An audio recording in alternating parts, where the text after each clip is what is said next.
आज हम पढ़ेंगे सूरदास के पद जो कि कक्षा 10 में है। सूरदास के 4 पद है यहाँ पर और लेखक है सूरदास। सूरदास जी इन पदों में भगवान श्री कृष्ण और गोपियाँ इनका वर्णन करते हुए हमें बताते हैं कि भगवान श्री कृष्ण मथुरा चले जाते हैं। मथुरा जाने के बाद में गोपियाँ विरह की पीड़ा में, विरह की आग में जलने लग जाती है और वे बहुत ही दुखी हो जाती है। तो दुखी होने पर गोपियाँ कृष्ण से विनती करती है आने के लिए, लेकिन भगवान श्री कृष्ण उद्धव को गोपियों को समझाने के लिए भेजते हैं और उद्धव आकर के गोपियों को समझाता है। यहाँ पर हम एक बात यह भी स्पष्ट कर लेना चाहते हैं कि योग मार्ग क्या है। योग मार्ग में निर्गुण भक्ति जैसा रूप रहता है, या निर्गुण भक्ति ही कह सकते हैं, जो कि रूखा सूखा होता है, और कृष्ण भक्ति सगुण भक्ति है। गोपियाँ कृष्ण से बहुत ही ज़्यादा प्रेम करती थी। वे भगवान श्री कृष्ण को चाहती थी, उनसे प्रेम करती थी, और गोपियाँ चाहती थी कि भगवान श्री कृष्ण मथुरा से वापस आ जाए उनके लिए, और वापस आकर के उनके साथ में वही नाचे कूदे, मुरली बजाए, गायें चराने जाए। इस प्रकार की गतिविधियाँ जिससे गोपियों की नज़रों के सामने भगवान श्री कृष्ण रहे। गोपियाँ भगवान श्री कृष्ण से अनन्य प्रेम करती थी। तो आइए चलते हैं, हम सबसे पहले सूरदास के बारे में जानते हैं। सूरदास ने इस पदों में क्या लिखा है। सूरदास का जन्म 1478 में माना जाता है। एक मान्यता के अनुसार इनका जन्म मथुरा के निकट रुनकता या रेणुका क्षेत्र में हुआ, जबकि दूसरी मान्यता के अनुसार इनका जन्म दिल्ली के पास सीही माना जाता है।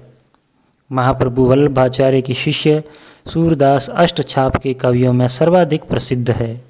वे मथुरा और वृंदावन के बीच गऊ घाट पर रहते थे और श्रीनाथ जी के मंदिर में भजन कीर्तन करते थे।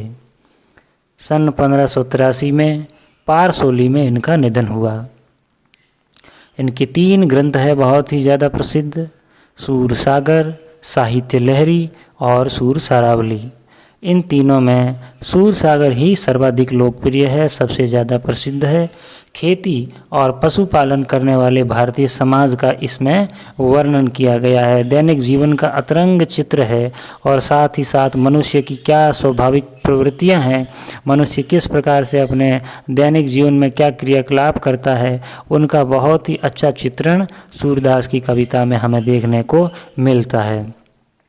सूरदास वात्सल्य और श्रृंगार के श्रेष्ठ कवि माने जाते हैं। वात्सल्य का मतलब है बाल वर्णन, और श्रृंगार के श्रेष्ठ कवि माने जाते हैं। कृष्ण और गोपियों का प्रेम सहज मानवीय प्रेम की प्रतिष्ठा करता है। सूरदास ने भगवान श्री कृष्ण और गोपियों के प्रेम को ऐसे बताया गया है कि ये किसी सहज सामान्य मनुष्य का प्रेम है। जिस प्रकार सामान्य मनुष्य एक मनुष्य दूसरे मनुष्य से प्रेम करता है, उसी प्रकार से गोपियों ने भगवान श्री कृष्ण से अनन्य प्रेम किया है। सूर ने मानव प्रेम की गौरव गाथा के माध्यम से सामान्य मनुष्यों को हीनता बोध से मुक्त कर दिया। सूरदास ने मनुष्य के प्रेम को बहुत ही ऊंचाई तक लेके गए। सूरदास जी ने यह भी बताया कि मनुष्य का प्रेम जो है वो कोई सामान्य बात नहीं है। सामान्य हीनता बोध से ग्रसित मनुष्यों में उन्होंने जीने की ललक पैदा कर दी, जीने का उत्साह पैदा कर दिया, जीवन जीने में उन्होंने रोचकता भर दी।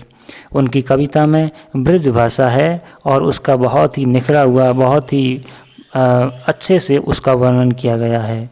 वह चली आ रही लोक गीतों की परंपरा की सर्वश्रेष्ठ कड़ी है, श्रेष्ठ कड़ी है। कौन सी? ब्रज। और लोकगीत जो ब्रज भाषा में चले आ रहे थे, उसी की कड़ी को, उसी श्रृंखला को सूरदास ने आगे बढ़ाया और इस प्रकार से गोपियाँ, उद्धव, सूरदास सभी का वर्णन किया है। यह भ्रमर गीत सार से लिया गया है। इसमें लिए गए जो सब पद है वह भ्रमर गीत सार से लिए गए हैं। ये आप यहाँ पर देख सकते हैं, गोपियाँ उद्धव से संवाद कर रही है और गोपियाँ उद्धव को कह रही है कि उद्धव तुमने, देखिए ये यहाँ पे गोपियाँ उद्धव से बात कर रही है और बात करते हुए गोपियाँ देखिए ये उद्धव है यहाँ पर, और यह है भ्रमर। भ्रमर को आलम्बन बना करके, भंवरे को आलम्बन बना के उन्होंने गोपियों ने बात कही है। तो यहाँ पर हम गोपियाँ देख सकते हैं, यह गोपियाँ यहाँ पर बैठी हुई है। नमस्ते बच्चों। तो आइए हम शुरू करते हैं सूरदास के पद। सूरदास के पद में भगवान श्री कृष्ण ने गोपियों को समझाने के लिए उद्धव को गोपियों के पास में भेजा, और उद्धव योग मार्ग का संदेश लेकर के गोपियों के पास में पहुँचे। अब उद्धव ने अपनी बातचीत उनको सुनाई और कहा कि आप योग का संदेश, आप योग मार्ग की भक्ति की ओर चले जाइए, श्री कृष्ण की भक्ति मत कीजिए, श्री कृष्ण को आप भूल जाइए और योग मार्ग की भक्ति में अपना मन लगाइए। तो फिर गोपियाँ क्या जवाब देती है, आइए हम लोग सुनते हैं।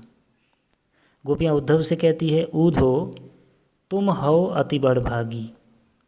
हे उद्धव, तुम हो अति बड़भागी। बड़भागी का अर्थ है भाग्यशाली, बड़े ही भाग्यशाली। हे उद्धव, तुम तो बड़े भाग्यवान हो।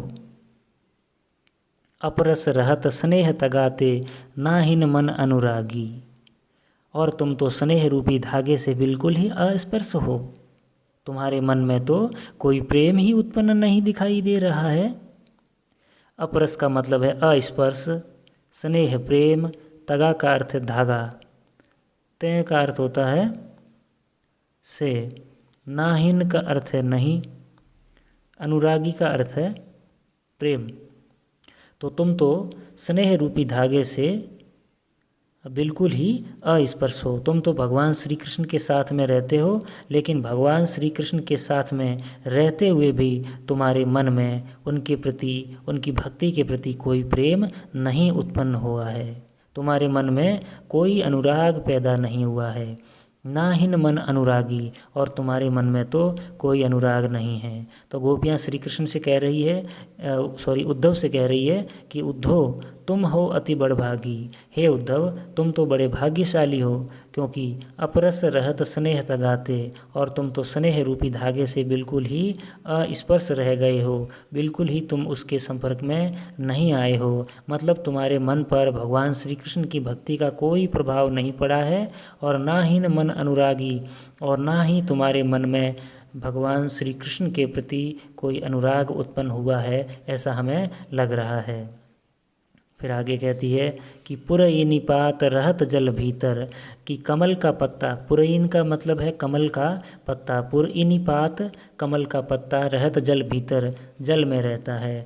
गोपियाँ कहती है उद्धव से कि जैसे कमल का पत्ता जल के भीतर रहता है, ता रस देह न दागी। देह का मतलब है उसका शरीर, दागी का मतलब है उस पर कोई निशान नहीं है। कि जिस प्रकार से कमल का पत्ता जिस प्रकार से कमल का पत्ता जल के अंदर रहता है, जल के भीतर रहता है, फिर भी उसके देह पर पानी स्पर्श नहीं कर पाता, फिर भी उसके पत्ते को पानी स्पर्श नहीं कर पाता है, और स्पर्श करता है तो उस पर भी कोई निशान नहीं आता है। ठीक उसी प्रकार तुम भी है उद्धव, श्री कृष्ण के साथ में रहे हो, लेकिन हमें ऐसा नहीं लगता है कि उनके स्नेह में तुम डूबे हो। तुम तो कमल के पत्ते की तरह ही रह रहे हो। तो उसके बाद में एक और उदाहरण देती है गोपियाँ, और फिर कहती है कि ज्यों जल माह तेल की गागरी, कि जिस प्रकार जल में तेल की मटकी रहती है, माह का मतलब है में, अंदर, तेल की गागरी, गागरी का मतलब होता है घड़ा या फिर मटकी। तो गोपियाँ उद्धव से कह रही है कि ज्यों जल माह तेल की गागरी, जिस प्रकार से जल में तेल की वो मटकी रहती है, जो तेल से सनी हुई या तेल से चुपड़ी हुई मटकी को अगर हम जल में रखते हैं तो उसमें क्या होता है कि पानी की बूंद एक भी उसके ऊपर नहीं लग पाती है। बूंद न ताको लागी, ताको मतलब उसको उसको उसको यहाँ पे कौन है, गागरी, मटकी को नहीं लगती है। कि उद्धव जिस प्रकार से कमल का पत्ता, और उसके बाद में एक और उदाहरण दे के गोपियाँ कह रही है कि जिस प्रकार से जल में तेल से सनी हुई अगर मटकी को हम लोग डालते हैं तो पानी की एक भी बूंद स्पर्श नहीं कर पाती है। ठीक उसी प्रकार श्री कृष्ण के प्रेम में, श्री कृष्ण की प्रेम रूपी भक्ति में तुम उस मटकी के समान हो जो तुम्हारे ऊपर श्री कृष्ण के प्रेम का कोई असर नहीं हो रहा है, तुम पर सगुण भक्ति का कोई असर नहीं हो रहा है, बूंद न ताको लागी, उसको कोई भी बूंद नहीं लग पा रही है। उसके आगे देखते हैं, उसके आगे लिखा है, प्रीति नदी में पाँव न बोरियो, कि प्रेम रूपी नदी में पैर भी नहीं डुबोया है। प्रीति नदी, प्रेम रूपी नदी, श्री कृष्ण के प्रेम रूपी नदी। पाँव का मतलब है पाँव, बोरियो, बोरियो का अर्थ है डुबोया। दृष्टि न रूप परागी, परागी का मतलब है मुग्ध होना, परागी का अर्थ क्या है, मुग्ध होना। कि प्रेम रूपी नदी में तुमने पाँव भी नहीं डुबोया है, कि प्रेम रूपी नदी में तुमने पाँव भी नहीं डुबोया है। और दृष्टि न रूप परागी, और तुम्हारी नज़र जो है वो भी मुग्ध नहीं हो पाई है, कि प्रेम रूपी नदी में तुमने पाँव, पैर नहीं डुबोया है, और तुम्हारी नज़र भी जो है वो मुग्ध नहीं हो पाई है, क्योंकि तुम श्री कृष्ण के साथ में रहते हो, लेकिन फिर भी तुम्हारे ऊपर कोई इतना विशेष असर हमें दिखाई नहीं दे रहा है। उसके बाद में सूरदास जी लिखते हैं कि गोपियाँ कहती है, अबला हम भोरी, और हम तो अबला का मतलब है अशक्त, भोरी का मतलब है भोली, गुड़ है मतलब गुड़, चाटी मतलब चींटी, और पागी का अर्थ है लिपटी हुई। कि जिस प्रकार से सूरदास जी कह रहे हैं कि जिस प्रकार से गोपियाँ उनसे कहती है कि हम तो अबला है, बिल्कुल भोली भाली है, ज़्यादा कुछ भक्ति के बारे में जानती है नहीं, लेकिन हमारे सामने भगवान श्री कृष्ण है, और भगवान श्री कृष्ण को या भगवान श्री कृष्ण के प्रेम में हम तो इस प्रकार से मग्न हैं, इस प्रकार से हैं कि जिस प्रकार से गुड़ के चारों तरफ चींटियाँ लिपटी हुई रहती है और उस पर मुग्ध रहती है। तो इस प्रकार से गोपियाँ उद्धव से कहती है। तो आगे हम चलेंगे अगले पेज में।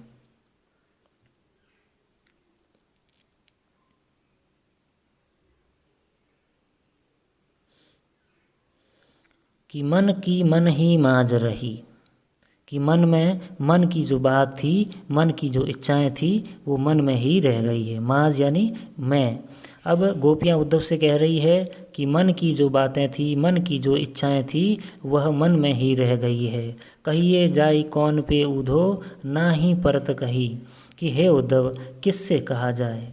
कौन पे मतलब किससे, कहिए कहा कि हे उद्धव किससे कहा जाए, ना ही परत कही, और ना ही वो कही जा सकती है। तो इन पंक्तियों में कह रही है गोपियाँ कि उनकी मन की बात मन में ही रह गई थी, मन में ही रह गई है। वे श्री कृष्ण से बहुत कुछ कहना चाहती थी, लेकिन अब वे नहीं कह पाएगी, है ना। वे अपने उद्धव को अपने संदेश देने का उचित पात्र नहीं समझती है। ठीक है, गोपियाँ जो है वो उद्धव को उचित पात्र नहीं समझती है कि हम इसको हमारा संदेश दे दें। वो सीधी सी बात श्री कृष्ण से कहना चाहती है। वह कहती है कि उन्हें बातें सिर्फ किससे करनी है, श्री कृष्ण से ही कहनी है, और दूसरे के द्वारा वह संदेश नहीं भेज सकती।